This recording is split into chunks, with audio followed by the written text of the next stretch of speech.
Hello guys, आज संडेला ना आम्ही आमचा वार्डरोब साफ करायला घेतलेला आहे आणि आमचं सरकार कामाला लागलेलं. हिने सगळे कपडे काढलेले. बघा याच्याकडे किती कपडे आहेत, तरी रडत राहते. कपडे नाही. बघा या बाईकडे किती खूप सारे कपडे आहेत. जरा वार्डरोब ओपन करून दाखवा किती आहे. नुसतं रडत राहते. बघून घ्या, हा शातीर चेहरा कपड्यांसाठी रडतो दरवर्षी, दर महिन्याला. बघा किती कपडे तिच्याकडे, नेहमी रडत राहते नेहमी. 365 दिवस पुरतील एवढे सगळे कपडे आहेत. ड्रेसेस तर सोडा, या साड्या पण बघा किती आहे तिच्याकडे. साड़ा पण एवढे असते. इतनी सब सारीज है घर में पड़ी हुई, तब भी इसको खोलिए, इसको दिखाइए हमारे दर्शकों को दिखाइए। दो लोगों के घर में देखो सिर्फ ये औरत के कपड़े, ये हमारा सरकार है, इनके देखो इतने. मेरे पास खाली एक शर्ट है और एक प्लेन शर्ट है. और ये देखिए ये बाई के पास कितना कपड़ा है बापा. काही कधीची कपाट आवरून राहिली आहे, पण हिचं काही संपत नाही वाटते. आज देवाईला आता कपडे ठेवायला घरात जागा नाही राहिलेली आहे. आता कसं करायचं आणि कसंच नाही. फायनली झालेलं आहे, कपबोर्ड आमचं खाली झालेलं आहे. आता याची साफसफाई बाई करणार आहे. साफ करायला किती वेळ घेणार, घरात बसायला जागा तरी राहिलेली नाही. आता मी कुठे बसायचं. बिलकुल बाईने घरात कुठे जागा ठेवलेली नाही बसायला. आता मी करायचं तरी काय, म्हणून मी घरी थांबत नसतो. रविवारचं मला असं वाटतं की जाऊन ऑफिसमध्ये बसावं. ते घरात ते बघा असे जाऊ शोरूम सारखे कपडे लावलेत, बसायला जागा नाहीत.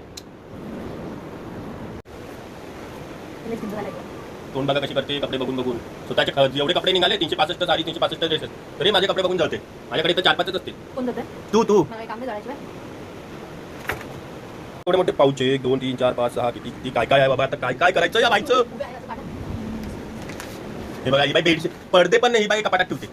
कर्टन सगळे कपाटात ठेवायची गोष्ट आहे का ती. डोक्यावर खंडांची काय म्हणतात त्याला, काय म्हणतात ते